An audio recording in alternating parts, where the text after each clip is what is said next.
자녀는 하나님께서 우리에게 주신 선물입니다. 이 선물을 잘 양육하게 되면 내게 기쁨이 되고 면류관이 될 수 있지만, 이 자녀를 잘못 양육하게 되면 내게 선물인 이 자녀가 내게 큰 힘이 되고 걱정이 되고 슬픔이 될 수밖에 없습니다. 그래서 모든 부모님들은 내 자녀가 잘 될 수 있도록 하기 위해서 여러 가지 노력하게 되고 애쓰게 되고 환경을 만들어주려고 합니다.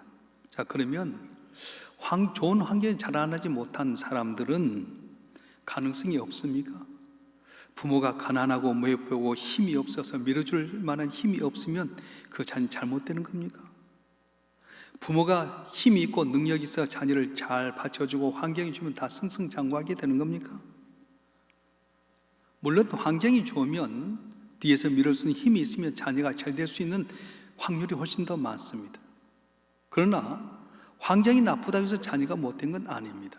환경이 어려도 하나님이 함께하면 그 자녀가 내가 기쁨이 되고 감사가 넘치게 되고 자랑이 될 수 있습니다. 성경 그런 내용이 너무도 많습니다. 요셉이나 다윗이 환경이 좋아서 하나님께 쓰임 받았습니까? 그렇지 않습니다. 그들이 살았던 시대를 보게 되면 환경이라든가 조건이 참 좋지 않았습니다. 요셉은 형들에 의해서 애굽 땅의 종으로 팔려가게 됩니다. 오늘날 인신매매범에 의해서 애굽 땅에 팔려가게 되고요, 보디발 장군 집에서 열심히 섬겼는데도 불구하고 억울한 누명을 쓰고 지하 감옥에 빠져버렸습니다. 가능성이 전혀 없습니다. 밑바닥 인생이 되어버렸습니다. 다니엘은 어떻습니까? 시대를 잘못하고 나왔습니다. 나라가 전쟁에 망해버렸습니다. 10대 소년이었을 때 부모 형제에게 떠나서 바벨론 포로로 잡혀가 버렸습니다. 다윗은 어떻습니까? 다윗은 형들에 의해서 왕따 당했고요, 그가 할 수 있는 건 뭡니까? 외롭게 들판에 가서 양을 지키고 또 사자들이나 곰이 오게 되면 그걸 지키는 방법만 배웠을 뿐인데 아무것도 없었습니다. 그러면 환경이 좋지 않았던 이들이 다 멸망당했습니까? 그렇지 않습니다. 요셉은 모든 기회를 자기의 배움의 기회로 삼았어요. 어려운 환경이지만 그 환경을 자기의 배움의 기회로 삼았습니다. 보디발 장군을 통해서 왕의 뭘 좋아하는지를 배웠고요, 억울한 누명 쓰고 지하 감옥에 갇혔을 때 왕의 문화와 애굽의 언어를 배웠습니다. 그리고 마침내는 왕의 꿈을 해석해서 훌륭한 국무총리가 되었습니다. 다니엘은 어떻습니까? 다니엘은 10대 포로 잡혀가서 참 힘들고 어려웠지만은 그 어려운 여건 가운데서도 하나님께 깨어서 기도하고 하는 제일 주로 살았더니 왕조가 바뀌는 그런 과정 속에서도 그는 국무총리로서 존귀한 자가 되었습니다. 다윗은 어떻습니까? 어려운 환경 가운데 하나님 제일 주로 살았더니 그 어려운 환경을 뛰어넘어서 이스라엘의 제일 가는 성군이 되었던 것입니다. 요셉이나 다니엘의 요셉만 그렇습니까? 성경에 이런 내용들이 많이 기록됐습니다. 오늘 본문에 나온 사무엘도 그런 사람입니다.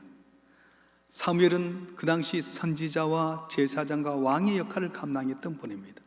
세 가지를 전체 감당했어요.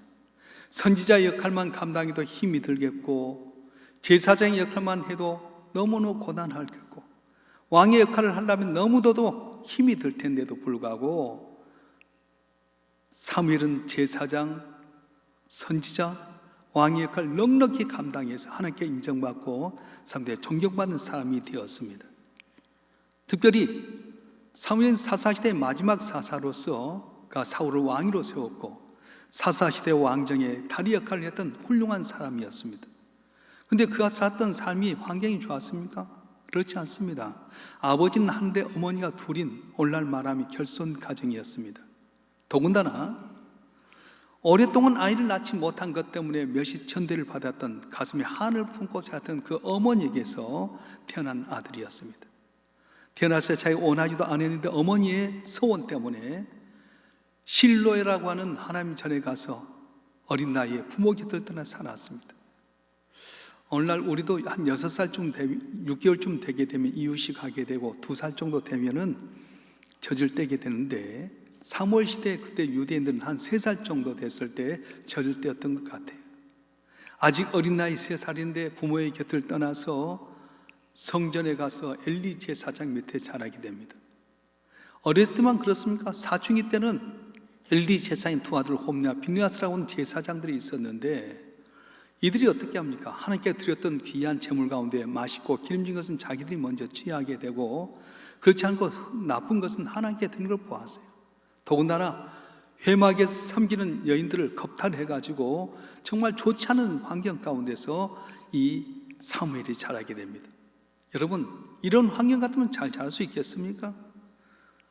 이런 타락한 모습을 바라보고 자랐던 사무엘, 아동 교육 심리학적인 보면 이런 인물은 절대로 이런 환경에서 위대한 인물이 나오지 못합니다. 오히려 문제를 일으키는 그런 사람이 배출되게 되는데, 사무엘은 이런 어려운 상황 가운데서도 하나님께 은총과 기중에 임하는 귀한 인물이 되었던 것입니다. 특별히 사무엘이 살았던 시대가 좋았었습니까? 어떻게 보면 그가 살았던 시대는 이스라엘 역사 가운데 가장 어려운 시대에 살았던 겁니다. 그가 살았던 사사시대가 얼마나 악했는지 몇 곳을 찾아보면 사사기 2장 11절에 보게 되면 그가 살았던 시대를 이렇게 표현합니다. 이스라엘 자손이 여호와의 목전에 악을 행하여 바알을 섬기며, 이런 표현이 여기만 나온 것이 아니라 곳곳에 나오게 됩니다. 3장 7절에 보게 되면 이스라엘 자손이 여호와의 목전에 악을 행하여 자기들의 하나님 여호와를 잊어버리고 바알들과 아세라들을 섬긴지라. 10장 6절에서는 이스라엘 자손이 다시 여호와의 목전에 악을 행하여 바알들과 아스라돗과 아람의 신들과 시돈의 신들과 모압의 신들과 암몬 자손의 신들과 블레셋 사람들의 신들을 섬기고 여호와를 버리고 그를 섬기지 아니함으로, 이렇게 말합니다. 사사시대는 영적으로 매우 타락한 시대였습니다. 더군다나 후반부에 보게 되면 영적인 타락뿐 아니라 윤리적으로 도덕적으로도 아주 무너진 시대였습니다. 사사기 17장에 보면 미가라고 하는 사람이 나옵니다. 은 200냥을 가지고 은신상을 만들어서 네 사람을 자기 집에 이렇게 모셔다 놓고 자기 집만을 위해서 축복하게 하는, 다시 말하면 지 멋대로 신앙생활을 하는 시대가 바로 사사시대였습니다. 19장에 보게 되면 한 여인이 베냐민 사람들에 의해서 깡패들에서 윤관을 당하게 됩니다. 네지파였던 남편이 이걸 보고 그 여자의 몸을 12동강에 나눠서 각 지파에 나눠주게 되게 되고, 이래서는 안 되겠다 싶어서 베냐민 지파 나머지 11지파가 전쟁을 하면서 베냐민 지파의 많은 남자들이 살육을 당하는 동족상경의 비극까지도 얻게 되었습니다. 이런 말씀들을 종합해 보게 되면 사무엘이 살았던 사사시대는 영적으로 타락했고 도덕적 윤리적으로도 정말로 너무 어려워서 역사적인 면에서 어둡고 캄캄한 암흑의 시기라고 할 수 있습니다. 세상적인 기준으로 보게 되면 이런 데서는 좋은 인물이 태어날 수가 없습니다. 이런 환경 가운데는 뛰어난 인물이 나타날 수가 없습니다. 그럼에도 불구하고 사무엘은 이런 환경에 영향을 받지 않았습니다.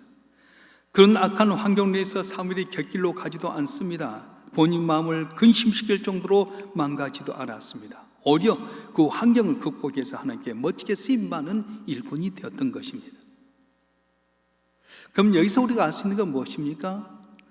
우리의 인생은 환경에 달려있다는 말이 꼭 맞다고는 할 수 없다는 거예요. 물론 환경이 어느 정도 영향 주는 것은 사실입니다.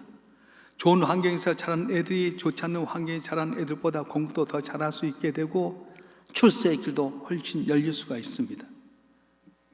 그러나 환경이 또 항상 잘 되는 건 아닙니다. 좋은 환경에서 자랐지만은 오히려 삐뚤어서 문제가 되는 경우가 많이 있고요, 나쁜 환경에 자랐지만 오히려 훌륭한 사람이 된 경우도 많이 있습니다.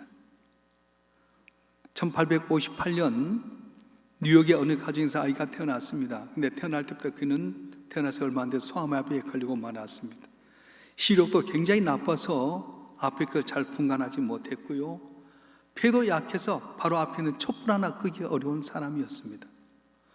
얘가 사나 죽으나 지켜보던 아버지가 11살 됐을 때 이 아들에게 이야기합니다. 아들아, 네가 가진 장애는 장애가 아니란다.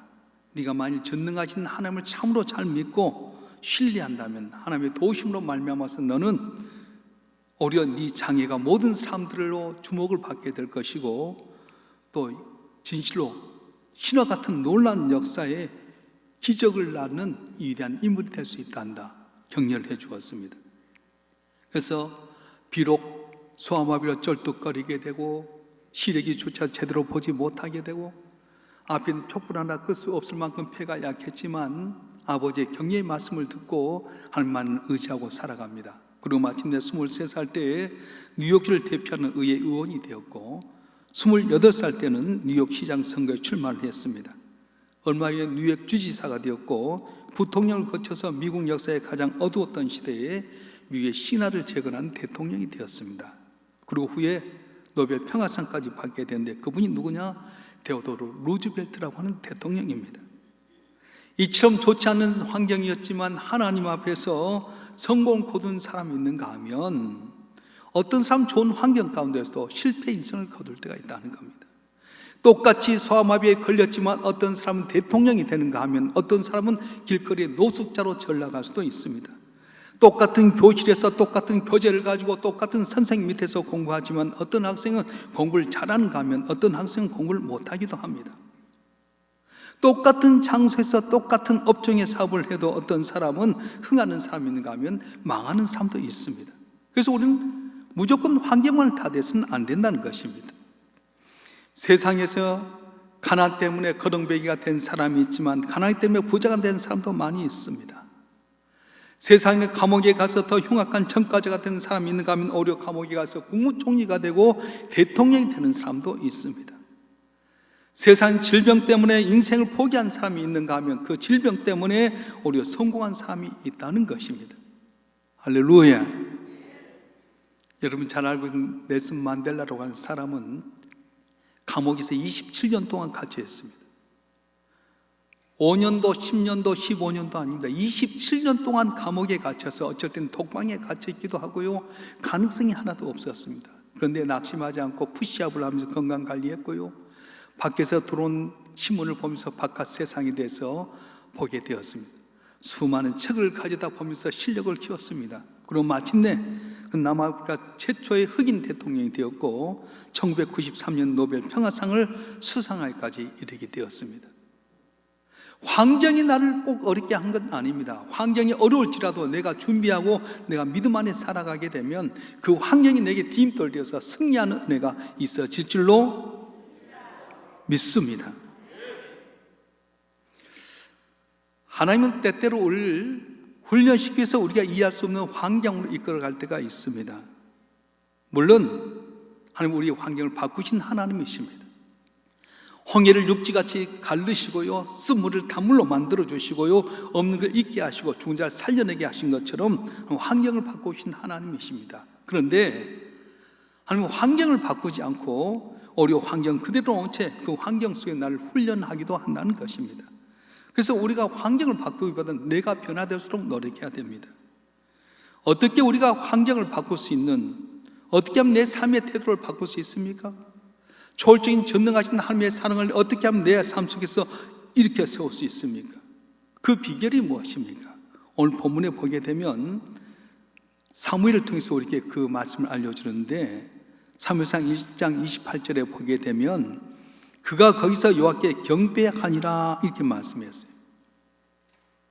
서너 살밖에 되지 않는 어린 사무엘이 성전에서 뭘 했냐면 하나님을 경배했다고 말합니다. 2장 11절에 보게 되면 그 아이는 제사장 엘리 앞에 여호와를 섬기니라 이렇게 말씀했고요. 2장 18절에도 보게 되면 사무엘은 어렸을 때 세마포 에봇을 입고 여호와 앞에 섬겼더라 이렇게 말씀합니다.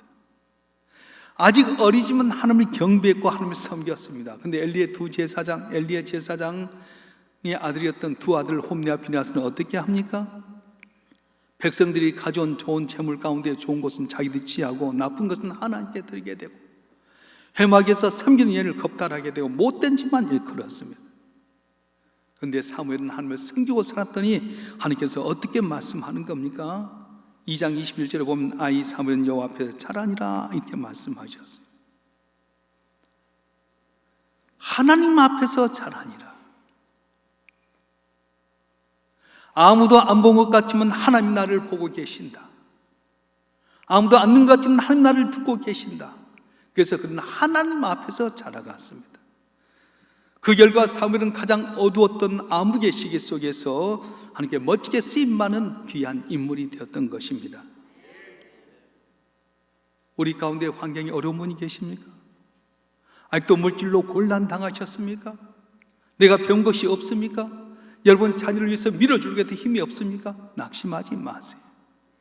사무엘처럼 하나님을 경외하고 하나님을 섬기고 하나님 앞에 자라가게 되게 되면 그 자녀들이 우리의 기쁨을 주는 귀한 자녀가 될 줄로 믿습니다. 여러분 삶도 하나님을 경외하고 하나님을 섬기면 하나님 앞에 살아가게 되면 사무엘에게 복주던 하나님이 우리 삶을 복되게 하시고 이 어려운 시대 속에서 존귀심 받는 은혜를 주실 줄로 믿습니다. 할렐루야.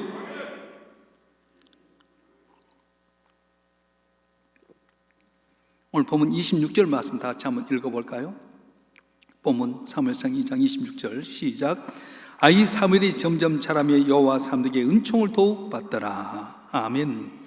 사무엘은 어릴 때부터 하나님께 인정을 받았습니다. 탈선하기에 너무 좋은 환경임에도 불구하고 사무엘은 하나님께 은총을 받게 되고 사람들에게 인정을 받게 되었습니다.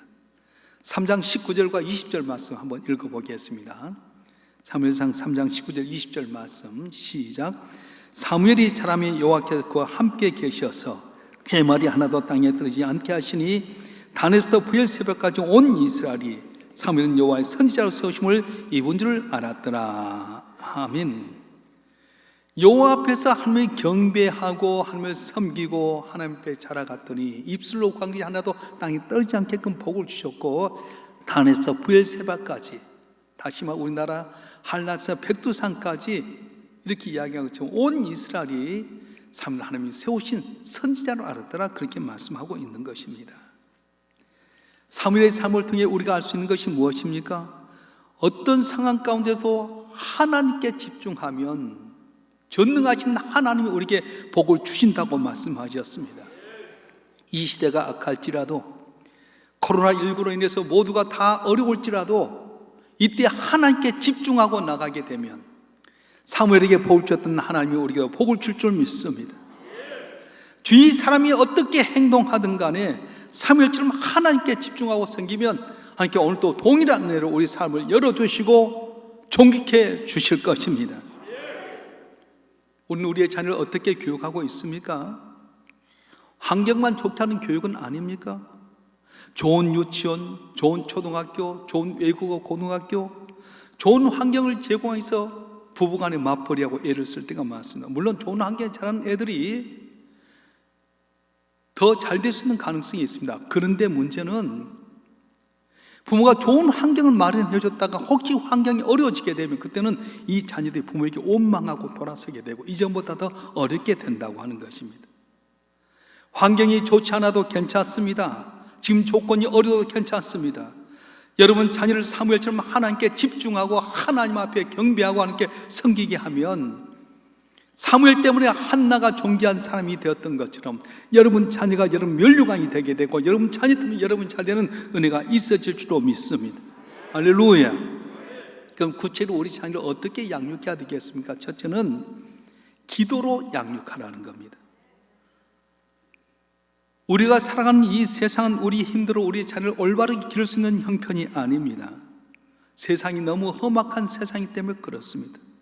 온갖 재앙과 재난이 다 곳곳에 도사리고 있습니다. 하루에도 수많은 사건 사고가 있지 않습니까? 지금 민식이 법이라 해가지고 학교 횡단보도에서 애가 나오다가 시속 28km인데 그냥 치여 죽었어요. 그래서 여러분 학교 앞에 횡단보도에 가면 요즘은 어마어마하게 엄청난 벌을 줘요. 우리 애들이 밖에 나갔다 돌아오기까지 부모님 마음은 항상 두려움이 있습니다. 왜냐하면 생각지 못한 두려움과 걱정거리가 많이 있기 때문에 그렇습니다. 그래서 우리 자녀가 우리 곁을 떠나면 불안해합니다. 염려가 됩니다. 그만큼 세상은 어려움과 불안 요소가 도사리고 있기 때문에 그렇습니다. 그래서 우리는 어떻게 합니까? 전능하신 하나님께 기도해라는 거예요. 우리 자녀를 지켜주시옵소서. 어려운 환경 가운데 보호해 주시옵소서. 죄악된 세상에 보는 것마다 듣는 것마다 상황 속에 들어가면 다 죄악도성인데 그 가운데 어떻게 우리를 지킬 수 있습니까? 하나님 우리 자녀를 세상에 물들지 않게 도와주시옵소서. 기도해야 된다는 거예요. 뿐만 아니라 우리 자녀의 미래를 내가 책임질 수가 없습니다.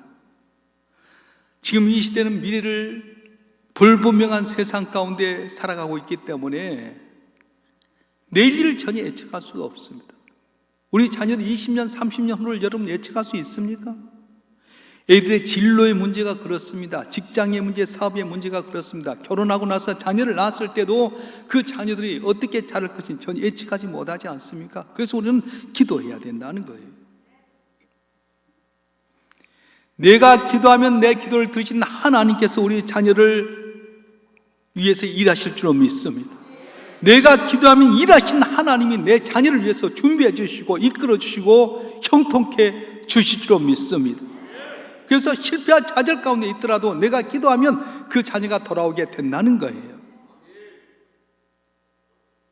어떤 아버지의 두 아들이 있었습니다. 이 아버지는 신실하게 예수를 믿는데 두 아들들은 전혀 믿을 생각이 없습니다. 몇 번 권면하고 권면해도 이 애들은 세상에 빠져서 아버지 말을 듣지 않습니다. 그래서 이제 아들들과 더불어서 아침에 밭이나 논으로 일을 하게 되면 이 아버지가 헛간에 가서 농기구를 가져오게 됩니다. 두 아들이 장성했는데도 불구하고 아버지가 헛간에 가서 농기를 갖고 오는데 들어가면 한참 만에 나오는 거예요. 그때는 몰랐어요. 아버지가 헛간에 들어가 한참 만에 있다 나와서 일을 하게 되면 왜 이렇게 늦게 나오지? 불평불만했습니다. 아버지가 돌아가신 다음에 이 애들이 이제 헛간에 가서 농기구를 정리하려고 보니까 한 곳에 움푹 펴졌어요. 그 자리가 무슨 자리냐면 아버지가 헛간에 농기구를 가지고 왔다가 자녀를 위해서 기도하기 위해서 무릎 꿇고 기도했던 자리가 계속 기도하다 보니까 움푹 펴였던 거예요.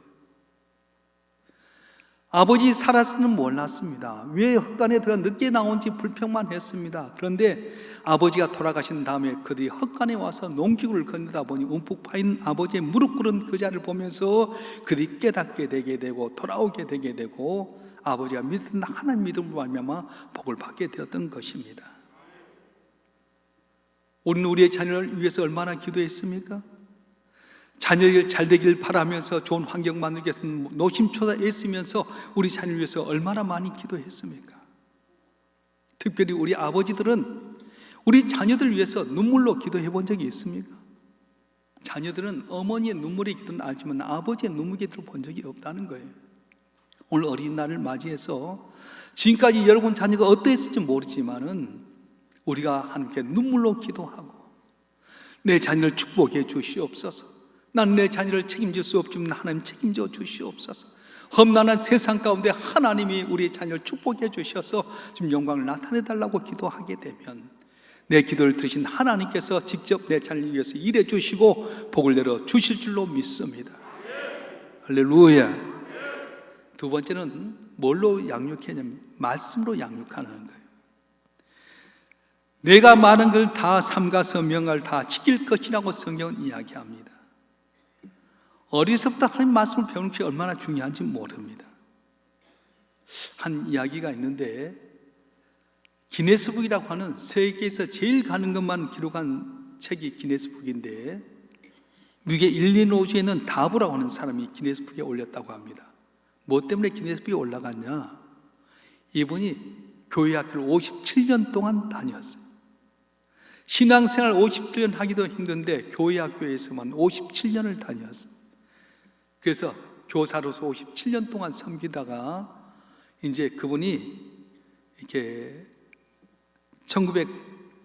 1932년 이 다브 씨가 은퇴 겸 생일을 맞이하여서 이 축하 잔치가 열렸는데 4통의 편지를 받게 됩니다. 한 통은 중국에 나가 있는 선교사에 온 편지였고 또 한 통은 미 연방은행의 총재에서 온 편지였고 또 한 통은 후보 대통령의 비서실장에 온 편지였고 또 하나는 후보 대통령 자신에서 온 편지였습니다.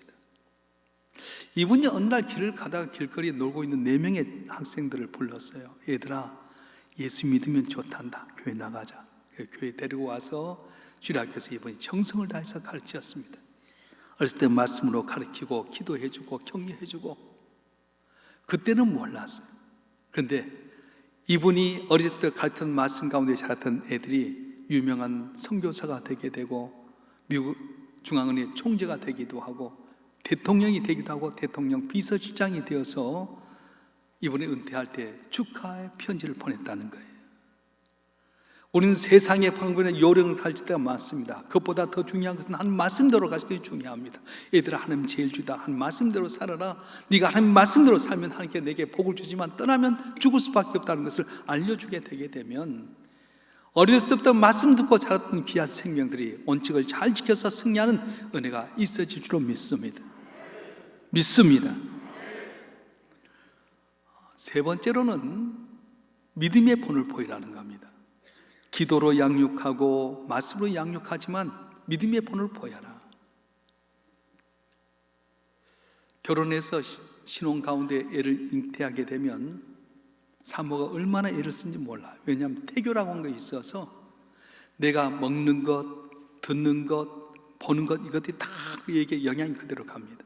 마찬가지입니다. 신앙도 마찬가지입니다. 애들이 나도 모르는 사이에 내 하는 모습을 다 그대로 보게 된다는 거예요. 그래서 부모는 신앙의 제일 좋은 스승이라고 말씀하고 있습니다. 부모가 무릎 꿇고 기도하면 애도 무릎 꿇고 기도합니다. 부모가 두 손 모아서 기도하면 애도 두 손 모아서 기도합니다. 얘가 하나님 앞에 내가 예배하는 모습을 보게 되면 얘는 예배하는 삶이 되게 되고요. 내가 작은 얘도 감사하는 모습 보면 얘도 감사하는 모습이 되게 되고, 내가 11조 생활 잘하면 얘도 11조 생활 잘하게 되는데, 내가 본을 보이지 못하면서 애들에게 잘 되라 하니까 이것이 잘못될 때가 많다는 거예요. 부모가 하나님을 사랑하고 이웃을 사랑하고 봉사하게 되면 그걸 본 애도 그렇게 하나님을 사랑하고 이웃 사랑하고 봉사하게 된다는 것입니다. 우리 자녀는 내 신앙의 감시자와 같아요. 누가 내 믿음을 보십니까? 하나님 보십니다. 또 누가 봅니까? 내 자녀가 보게 된다는 거예요. 그래서 엉터리 신앙생활을 하는 부모는 자녀에게 아무리 말해도 들려지지가 않습니다. 우리는 내 자신의 믿음을 위해서도 내가 하나님 앞에 잘해야 되지만은 내 자녀가 나를 보고 있기 때문이라도 신앙생활 잘해야 됩니다. 주일 성수하는 개념도 그렇습니다. 연휴라고 해서 주일날 예배 안 드리고 밖으로 들러 나가버리면 아무리 여러분 자녀에게 주일 성수하라 해도 이게 본대로 하잖아요. 내가 희생하고 섬기는 자리에 들어갈 텐데 요령 피고 피해버리면 그걸 본 자녀도 그렇게 될 수밖에 없지 않습니까? 우리가 본대로 하게 됩니다. 디모데가 왜 훌륭한 믿음의 사람이 되었습니까? 어머니 유니게 애할머니 로이스의 신앙을 봤기 때문에 그렇습니다. 그래서 사도 바울은 디모데에게 뭐라고 말하는 겁니까? 디모데야, 너의 그 믿음은 너희 어머니와 너희 애할머니에게 있던 믿음인데 내가 너에게도 있는 줄 아노라, 그렇게 말씀했습니다. 디모데가 훌륭한 믿음의 사람이 되게 된 것은 전적으로 그 어머니와 애할머니가 믿음 생활 잘한 걸 보면서 그도 믿음의 훌륭한 사람이 되게 됐다는 거예요. 지금도 늦지 않았습니다. 내가 말 한마디 하는 것 그대로 애는 담게 됩니다. 그래서 여러분 자녀 보면 음성까지도 다 담게 되잖아요. 음식 먹는 습관도 다 똑같잖아요. 그래서 여러분 신앙생활 올바로 해야 됩니다. 새벽을 깨우면서 새벽 기도 하라고 할 텐데 그러지 못할 때가 많고요. 주일 성수하면서 해야 할 텐데 그러지 못할 때가 많지 않습니까? 우리 자녀는 내 신앙의 감시자와 같습니다. 그래서 여러분 지금부터라도 여러분이 하나님께 무릎 꿇고 기도하고 주일 성수 잘하고 내가 남을 섬기는데 애 앞에서 내 것 가운데서 구별해서 남을 섬기고 그런 모습 보면 애 마음에 감동이 있지 않겠습니까? 한번 돌이켜 보십시다. 난 내 자녀들과 손자 손녀 앞에 어떤 신앙의 본을 보이고 있습니까? 세상의 것만 보여주고 있지는 않습니까? 그렇다면 오늘 계기로 해서 내가 신앙의 본을 보이는 복된 믿음의 부모와 선지 되길 주님으로 축원합니다.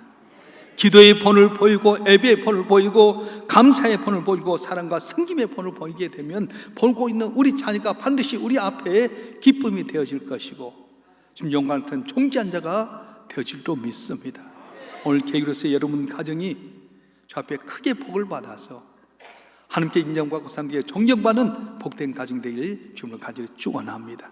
기도하겠습니다. 전능하신 아버지 하나님, 자녀는 우리에게 주신 선물이라고 했습니다. 이 자녀를 어떻게 양육하느냐에 따라서 내게 면류관이 될 수도 있고 슬픔과 걱정과 큰 힘이 될 수도 있습니다. 다니엘이, 다윗이, 요셉이, 사무엘이 환경이 좋아서 귀신 받는 것이 아니라 믿음 생활 잘함으로 말미암아서 그들이 함께 복을 받았습니다. 우리 부모님들이 우리 자녀들에게 신앙의 본이 되게 도와주시옵소서. 험난한 세상 가운데 내가 모처럼 손들고 기도함으로 말미암아 여호사가 멀리 물쳤던 것처럼 우리 자녀이 세상을 이기게 도와주시옵소서. 세상의 요령을 가르치기보다는 하나님 말씀으로 양육해서 내 자녀가 시작은 맺은 날로 창대케 하여 주시고, 언제 어디서든지 불꽃 같은 눈동자로 지킨 하나님의 은혜로 승리하여 우리의 기쁨이 되게끔 은총을 베풀어 주시옵소서. 오늘도 우리가 신앙의 본이 되길 원합니다. 예배의 본이 되게 하여 주시옵소서. 기도의 본이 되게 하여 주시옵소서. 섬김의 본이 되게 하여 주시옵소서. 내가 희생하고 구제함으로 많은 사람이 살아나는 것을 보면서 내 자녀를 마음속에 불붙듯한 하나님의 은혜를 사모하는 사람이 되게 하여 주시고, 지경이 넓혀지며 창대케 되며 주님 올 때까지 종기 있을 만한 신앙의 명가 이루게 도와주시옵소서. 우리 주 예수 그리스도의 이름으로 감사하며 기도하옵나이다. 아멘.